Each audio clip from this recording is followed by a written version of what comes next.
Bonjour, bienvenue dans cette vidéo. Dans celle-ci, je vais vous montrer comment fonctionne un triabule. L'objectif du triabule est dans un tableau de valeurs, faire un tri pour les mettre toutes dans l'ordre croissant ou décroissant. Dans ce cas-là, dans cet exemple-là, je vais vous montrer comment le faire dans l'ordre croissant. Voilà. L'idée, ça va être d'utiliser les capacités d'un tableau, c'est-à-dire de gérer les tableaux d'après l'index du tableau. Donc ici, dans un tableau en C, l'index de la première case c'est 0, ensuite 1, 2 et 3. Donc on va gérer le curseur sous ce tableau avec une variable compteur qu'on doit mettre à côté. On va devoir avoir ici une variable erreur ou une variable check ou peu importe comment vous l'appelez. On va voir à quoi elle sert. Et une valeur de mémorisation ici qui doit être de même type que le type du tableau. Si vous avez des integers, il faut mettre des integers. Si vous mettez des floats ici, il faut mettre un float. Dans ce cas-là, ce sera des floats. Voilà. Comment fonctionne ceci? Donc on va positionner au tout début le compteur à 0, c'est-à-dire que le pointeur sur le tableau va se mettre à 0, ici. Et on va faire un test, on va tester si dans le ft valeur, le tableau, a la case 0, si cette valeur-là est plus grande que dans le tableau ft valeur, la case iv compteur 0 plus 1, c'est-à-dire la case qui est juste au-dessus. Donc on va tester cette zone ici. Et on va tester si c'est plus grand que. Donc, si cette case-là, le contenu de cette case est plus grande que celle-là, on va déclencher quelque chose. Dans ce cas-là, est-ce que c'est plus grand que? Ben non, on ne fait rien. Donc, c'est dans le bon ordre, c'est dans l'ordre croissant.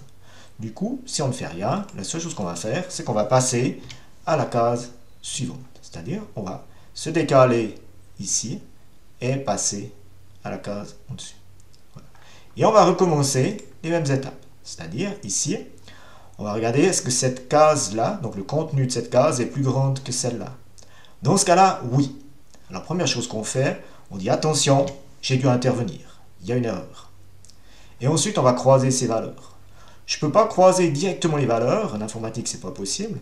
Ce qu'on doit faire, c'est prendre une des valeurs et la mettre en mémoire. Donc, je vais mettre le contenu de la case 2 dans la mémoire. Et ensuite, copier le contenu de la case 1 dans la case 2. Voilà. Et à ce moment-là, on voit qu'on a perdu la valeur. Donc c'est pour ça qu'on a cette mémoire, parce qu'ensuite on peut prendre la mémoire et la mettre dans la case 1. Voilà. Ensuite, une fois que c'est fait, on incrémente le compteur, et ce compteur va se décaler, et puis venir ici. Voilà. Voilà. Et puis on refait la même opération. Est-ce que 4 est plus grand que 2? Alors oui. Du coup, on va mettre l'erreur à 1. Elle est déjà à 1, donc pas de souci. Elle reste. Et puis, on croise. Donc, on prend la valeur 2, on la met en mémoire. On prend la valeur 4, on la met ici. Et on prend la valeur 2, qu'on met ici. Voilà. Une fois qu'on est arrivé au bout de tableau, dans ce cas-là, à la case 2, on recommence si on a ici erreur qui est à 1. Dans ce cas-là, c'est le cas, donc il faut recommencer. Donc on met le compteur à 0 et on retourne au début. Voilà. Sans oublier de mettre l'erreur à 0. Et on recommence. Est-ce que 1 est plus grand que 3? Donc est-ce que c'est dans l'ordre croissant? Donc on est bon, pas de problème. On se décale d'un cran. Ensuite, est-ce que 3 est plus grand que 2? Oui, donc il y a une erreur. On valide, on dit il y a une erreur. Pas oublier d'incrémenter le compteur. Donc il y a une erreur et on croise les deux valeurs. Je prends la valeur 2, je la mets en mémoire, et je prends la valeur 3 que je mets dans la case en dessus. Ensuite je prends cette valeur 2 que je mets ici. Voilà. Ensuite, une fois que l'opération est effectuée, on passe notre compteur, on incrémente, on se décale d'un cran, on va se trouver ici. Ensuite on teste, est-ce que c'est dans le bon ordre? Est-ce que 3 est plus petit que 4? Donc oui, pas d'erreur, donc on est bon. Maintenant on arrive au bout, on regarde ici, on a une erreur. Donc on remet l'erreur à 0, on met le compteur à 0 et on recommence.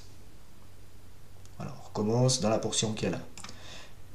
Est-ce que 1 est plus petit que 2 ou 1 est plus grand que 2? Dans ce cas-là, il n'y a pas d'erreur, donc on incrémente le compteur à 1. Voilà. Ensuite, est-ce que les deux valeurs sont dans le bon ordre? Est-ce qu'on a bien la valeur 2 qui est plus petite que 3? Ben oui, c'est tout bon. Donc, on incrémente le compteur à 2. On se décale encore un cran. Et ici, on regarde, est-ce que c'est dans le bon ordre? Toujours avec ce test qui est là. Et c'est toujours dans le bon ordre. Du coup, on est arrivé au bout du compteur. L'erreur est à 0, c'est-à-dire qu'on n'a pas eu d'erreur. Et on peut quitter. Le tableau est dans le bon ordre. Et si on regarde, on a bien le bon ordre. 1, 2, 3, 4. Voilà. Donc on peut faire ceci avec autant de cases que nécessaire. Il suffit juste de gérer la fin. Donc dans ce cas-là, la valeur la plus grande de notre compteur, ce sera 2. On va avoir un compteur qui compte 0, 1, 2. Puis ensuite, il recommence si l'erreur est activée. Et puis tant qu'on est activé, on va faire ce cheminement ici. D'abord, faire le test sur cette portion-là.